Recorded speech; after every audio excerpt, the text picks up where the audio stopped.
오늘 본문은 예수님의 네 번째 표적 사건으로 오병이어의 사건을 소개하는 그런 말씀입니다. 베데스다의 사건이 있은 후에 예수님은 이제 그곳을 떠나서 갈릴리 바다 건너편으로 가셨습니다. 본문 1절, 2절 보시면 그 후에 예수께서 디베레의 갈릴리 바다 건너편으로 가시매 큰 무리가 따르니 이는 병자들에게 행하시는 표적을 보았음이로라. 예수님이 갈릴리 바다 건너편으로 가시자 많은 무리가 따릅니다. 말씀에는 큰 무리라 그렇게 표현을 했는데 성경에 큰 무리라는 표현은 보통 1만 명 이상 되는 인원을 지칭할 때 사용하는 단어입니다. 남자만 5천 명이니까 부녀자들과 아이들까지 합하면 대략 2만여 명 될 것이다. 이렇게 학자들은 추정하고 있죠. 그들은 다 예수님이 병자들에게 행하신 표적을 보고 예수님을 따른 것입니다. 이때 표적이란 말이 나오는데 이때 표적은 요한의 표현이죠. 요한의 관점에서는 그 사건들이 다 예수님이 메시아 되심을 나타내기 위한 표적의 사건이지만 무리들은 그보다는 이적 자체에 관심이 있었던 것입니다. 그래서 자신의 문제를 생계의 문제가 되었든 질병의 문제가 되었든 다 문제가 있는 사람들이었겠죠. 그래서 그 문제를 가지고 그 문제 해결받기 위해서 예수님에게 이렇게 달려나간 것입니다. 어떻게 보면 우리가 성경을 통해서 깨닫는 믿음의 정의로 볼 때 바람직한 모습이 아니죠. 그런데 그럼에도 불구하고 예수님은 그들을 물리치지 않으십니다. 그리고 제자들과 함께 산에 오르셔서 그들에게 말씀을 가르쳐 주시는 것을 말씀 가운데 보게 되죠.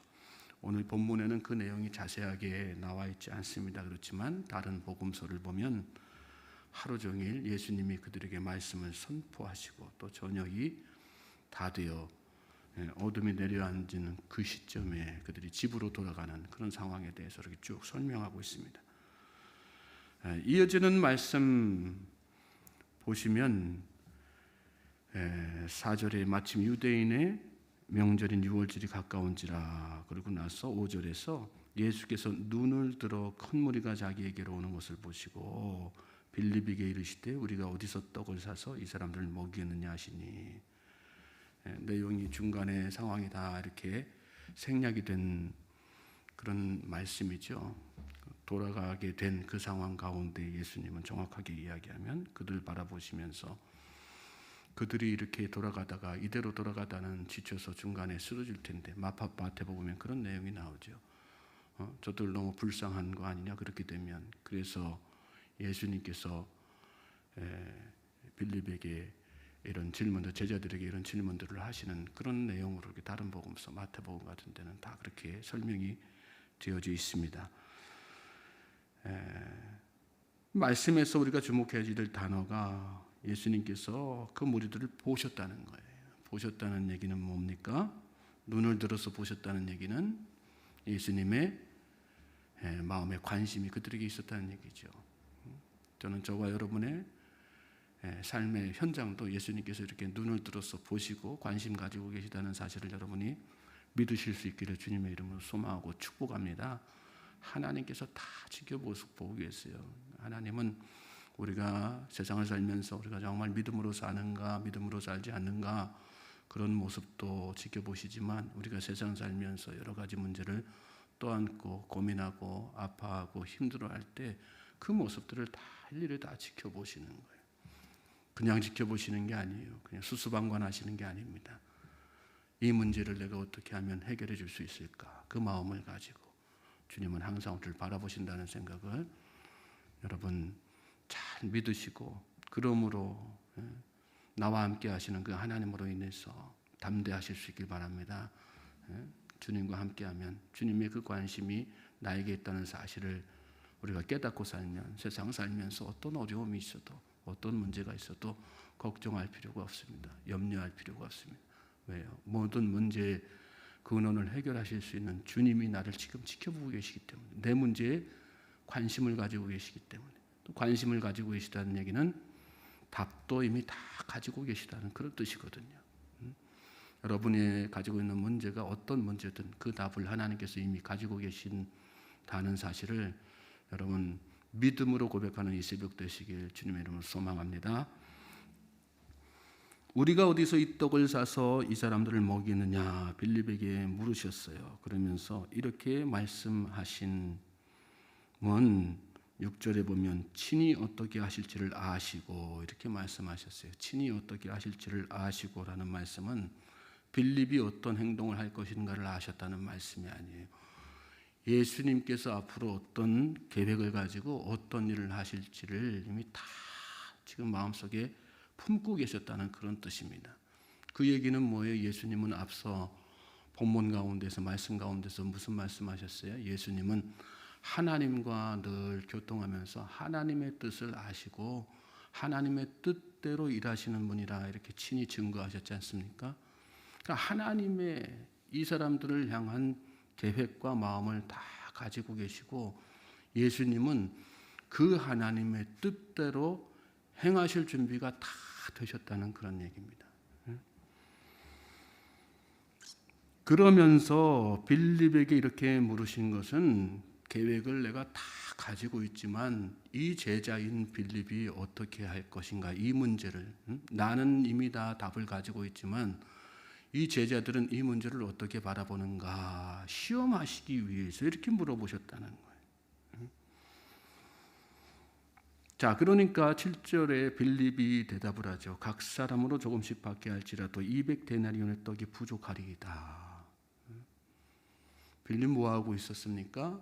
예수님의 제자지만 예수님으로부터 부르심 받고 예수님을 주로 고백한 사람이지만 이분이야말로 진짜 참 선지자 아니냐 이렇게 다른 사람에게도 증언했던 사람이지만 이 문제 앞에서 어떻게 해요? 계산하고 있어요. 머리 굴리고 세상적으로 계산하고 있었단 말이에요. 세상적인 방법을 찾고 있었다는 얘기거든요. 여러분이 가지신 문제를 세상적인 방법으로 해결하려고 하지 마시고 하나님의 방법으로 해결하실 수 있게 되길 바랍니다. 하나님께서 답을 다 가지고 계세요. 주님께서 다 답을 가지고 계세요. 근데 우리는 자꾸 무슨 문제만 생기면 내 지식, 내 능력, 내 방법으로 해결하려고 막 이렇게 머리 굴리고 저렇게 계산해보고 막 그런단 말이죠. 그러니까 우리 삶의 문제가 계속해서 해결되지 않고 지지부진해지는 거예요. 8절 보면 제자 중 하나고 시몬 베드로의 형제 안드레가 예수께 여짜오되 여기 한 아이가 있어 보리떡 5개와 물고기 2마리를 가지고 있나이다. 그러나 그것이 많은 사람에게 얼마나 되겠사옵나이까. 안드레가 그러는 중에 안드레가 한 아이가 가지고 있던 보리떡 5개, 물고기 2마리, 작은 거겠죠. 그래서 오병이어의 사건이라고들 이야기하는 거 아닙니까? 그거 가지고 와서 예수님께 보여줬어요. 그러면서 이것이 많은 사람에게 얼마나 되겠사옵나이까 이렇게 말씀해요. 안드레 또 역시 믿음이 없었어요. 예수님과 함께하면서 예수님이 어떤 분이신지 그 수많은 이적과 기사를 그동안에 이렇게 쭉 곁에서 지켜봤음에도 불구하고 여전히 예수님의 실체에 대해서 깨닫지 못하는 그 문제에만 집중하는 이 안드레의 모습을 우리 말씀 가운데서 보게 되죠. 그런데 빌립과 안드레의 차이점이 오늘 말씀 가운데 보여집니다. 무슨 차이예요? 어찌됐든 이 문제를 가지고 안드레는 예수님에게 나왔다는 거예요. 예수님에게 나와서 이거 가지고 이거 어떻게 해결할 수 있겠습니까? 믿음이 있어서 가지고 나온 건 아니에요. 그러나 믿음이 없는 상태였지만 그러나 예수님에게 이 문제를 가지고 나왔다는 거. 저와 여러분이 이렇게 믿음 생활을 한다고 하지만 우리의 믿음이 완전한 믿음입니까? 그렇지 않죠. 우리도 다 부족한 믿음이죠. 문제 생기면 이렇게 흔들리고 저렇게 흔들리고 문제 없을 때는 누구보다 다 뭐 그냥 담대한 믿음의 사람인 것 같고 완전한 믿음의 사람인 것 같지만 정작 문제 한번 생겨보십시오. 사소한 삶의 문제라도 먹고 사는 문제로부터 시작해서 질병의 문제 또 영적인 문제까지 다 해서 뭔가 내 삶에 풀리지 않는 답답한 어떤 상황 만나보십시오. 우리의 믿음이 온데간데 다 없어지면 그게 인간의 본성이거든요. 또 연약함이거든요. 중요한 건 뭐예요? 그럼에도 불구하고 믿음이 부족하더라도 주님 앞에 가지고 나오는 거. 그때 해결의 역사가 일어나는 것입니다. 믿습니까? 하나님은 너에게 완전한 믿음이 있느냐 없느냐, 물론 하나님께서 기대하시는 바는 그거죠. 그러나 그것이 그것을 가지고 우리의 문제 해결의 어떤 그 기준을 삼으시지 않는다는 말씀이에요. 하나님의 사랑은 그런 거예요. 하나님의 사랑은 우리가 부족해도 우리의 문제를 해결해 주시려고 하고, 우리가 하나님을 신뢰하지 못해도 그러나 하나님은 어떻게 해요? 그럼에도 우리를 너무나도 사랑하셔서 우리의 문제를 해결해 주시려고 하시는 분. 중요한 건 다시 한번 말씀드리지만 그 하나님 앞에 내가 믿음이 부족하더라도 하나님 앞에 그 문제를 가지고 나오는 거. 기도란 그거 아니겠어요? 여러분 인생의 문제를 놓고 끙끙 앓고 혼자 해결하려고 하지 말고, 그걸 어찌 됐든 내 마음속에 아직 믿음이 다 완전하지 못하다고 할지라도 그걸 하나님 앞에 그냥 끌고 나오십시오. 있는 그대로의 모습을 가지고 끌고 나오십시오. 그때 하나님께서 해결해 주시는 거예요. 믿습니까? 어제 우리 새벽에 우리 반주자 청년이 와서 새벽이 됐는데 왜 이렇게 무슨 바람이 불어서 새벽기도 나왔나 봤더니 오늘부터 어디 휴가 가는데 불안하니까 두려운 마음이 생겨가지고 하나님 앞에 기도한 거예요. 그러면서 돌아가면서 그런 얘기예요. 내가 이런 마음 가지고 한편으로는 교회 나와서 이렇게 기도한 거 참 좋고 은혜로운데 한편으로는 찔린다는 거예요. 내가 이런 마음 가지고 와서 기도해도 되는 건가? 꼭 이럴 때만 와서 기도하는 자기의 모습이 너무 하나님 앞에 부끄럽다는 거예요. 제가 격려했습니다. 그럼에도 불구하고 하나님이 너를 사랑하시니까 걱정하지 마라. 그럼에도 불구하고 하나님은 우리를 사랑하세요. 우리는 자꾸 내 기준을 가지고 뭐 이렇게 딱 해서 하나님이 이렇게 하면 하나님이 하실 거고 이렇게 못하면 하나님께서 안 해주실 거야를 내가 지레짐작으로 판단하고, 그래서 오히려 하나님 앞에 문제를 가지고 나오지 못하는 경우가 얼마나 많은지 모릅니다. 하나님은 제한이 없으신 분이세요. 믿습니까? 우리가 의로워서 우리를 구원하시기 위해서 예수님을 세상에 보내신 게 아니죠. 우리가 죄인인 거 뻔히 알면서 그런 죄인을 구원하시기 위해서 예수님을 이 땅에 보내신 하나님. 그 하나님의 사랑으로 지금도 우리가 끌어안고 있는 이 문제를 바라보고 계시고 또 그 문제를 가지고 나오길 기다리신다는 생각을 가지고, 여러분 오늘 이 새벽에 또 여러분에게 있는 문제가 어떤 문제든지 하나님 앞에 믿음으로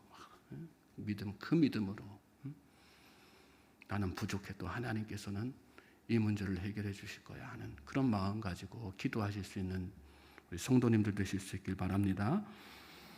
자, 9절 말씀 10절 말씀 보시면 예수께서 이르시되 이 사람들로 앉게하라 하시니 그곳에 잔디가 많은지라 사람들이 앉으니 수가 5,000명쯤 되었더라 이렇게 말씀했어요. 장정 숫자만 헤아려서 기록하는 유대인의 관습에 의해서 여기는 장정 숫자인 5,000명이 이렇게 기록되어 있는 것입니다. 이 사람들로 앉게 하라. 하나님은, 예수님은 제자들에게 지시해서 그 수많은 사람들이 다 자리에 앉게 하셨어요. 자리에 앉게 하셨다는 얘기는 주님께서 이제부터 이 문제를 어떻게 해결해 가시는지를 보여주시겠다는 그런 말씀이죠. 11절 보십시오. 예수께서 떡을 가져 축사하신 후에 앉아있는 자들에게 나눠주시고 물고기도 그들의 원대로 주시니라. 예수님은 그 어린아이가 가지고 나온, 어린아이 손에 있던 보리떡 5개와 물고기 2마리, 이 오병 이어를 가지고 하나님 앞에 축사했어요. 축사했다는 얘기는 뭐예요? 감사했다는 말입니다.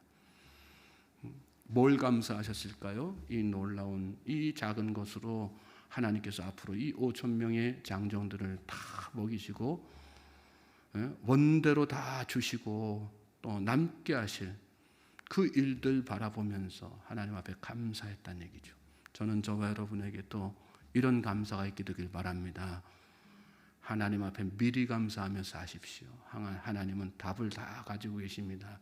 해결할 준비를 다 하고 계시고 계획을 다 가지고 계시고 그걸 여러분의 삶 가운데에서 반드시 이루시고 성취하실 것입니다. 그러므로 지금 눈앞에 이 문제가 답답해 보이고 또 해결 기미가 보이지 않는다고 해서 실망하지 마시고 미리 감사하실 수 있길 바랍니다. 하나님 해결해 주셨음을 감사합니다. 고쳐 주셨음을 감사합니다. 완치시켜 주셨음을 감사합니다. 내 삶의 문제, 민감한 문제 하나하나까지 다 하나님께서 답을 가지고 계시고 완전한 하나님의 방법으로 다 회복시켜 주실 것을 저는 믿습니다. 그러면서 감사하실 수 있는 저와 여러분 될 수 있게 주님의 이름으로 소망하고 축복합니다. 감사로부터 기적이 시작되는 겁니다. 감사하는 마음 가질 때. 물고기도 그들의 원대로 주신다. 원대로 주셨다는 얘기 뭐예요? 하나님은 풍성한 하나님이세요. 차고 넘치도록 부어주시는 것입니다. 그들이 배부른 후에 예수께서 제자들에게 이르시되 남은 조각을 거두고 버리는 것이 없게 하라 하심으로 이에 거두니 보리떡 5개로 먹고 남은 조각이 12바구니에 찼더라. 12바구니는 완전 숫자지 않습니까? 먹고 남고 차도록 만들어주시는 주님의 풍성하신 은혜, 완전하신 은혜를 말씀하고 계신 것입니다. 이 은혜가 저와 여러분 가정에 차고 넘치시길 바랍니다. 그 사람들이 예수께서 행하신 이 표적을 보고 말하되 이는 참으로 세상에 오실 그 선지자라 하더라. 그러므로 예수께서 그들이 와서 자기를 억지로 붙들어 임금으로 삼으려는 줄 아시고 다시 혼자 산으로 떠나가시니라. 이런 상황이 되면 이 사람들의 이 놀라운 이적의 사건, 표적의 사건을 경험한 사람들의 입에서 먼저 뭐가 나와야 돼요? 당신은 나의 주, 나의 하나님이십니다. 이런 고백이 나와야 되죠. 그런데 무리들의 반응은 예수님께서 이 일을 행하신 목적도 바로 거기에 있었던 것입니다. 그런데 이 이적을 경험한 무리들의 반응은 예수님의 기대와는 전혀 다르죠. 야, 저분에게만 가면 저분은 우리의 문제를 해결해, 우리가 삶의 문제를, 내가 고민하는 문제 다 해결해 주시고 나를 행복하게 만들어 주실 분이구나. 이적의 사건을 또 다른 이적의 사건들만 바라면서 예수님을 왕으로 삼고자 했던 것입니다. 저는 저와 여러분이 문제를 가지고 하나님 앞에 나와서 그 문제를 해결해 주시는 놀라운 은혜를 체험하되 무엇보다도 그 안에 감추어진 당신은 나의 주 나의 하나님이다. 이런 신앙의 고백으로 여러분의 그런 모든 믿음의 또 은혜의 체험들이 이어져 나가게 되기를 주님의 이름으로 소망하고 축복합니다. 우리의 믿음의 끝은 바로 거기에 있어야 되는 것입니다. 예수님을 바라봐야 됩니다. 예수님이 하나님의 아들이심을, 나의 주님이심을 진심으로 고백하는 거기까지 우리가 가야 되는 것입니다. 그럴 때 주님께서 우리의 인생을 눈앞에 펼쳐진 이 문제뿐만 아니라 전인적으로 책임지시고 완전한 하나님의 축복으로 우리를 이끌어 주시는 것입니다. 오늘 이 새벽에 그런 하나님의 은혜를 감격적으로 경험하고 감사하는 복된 우리 성도님들 되시기를 주님의 이름으로 다시 한번 소망하고 축복합니다.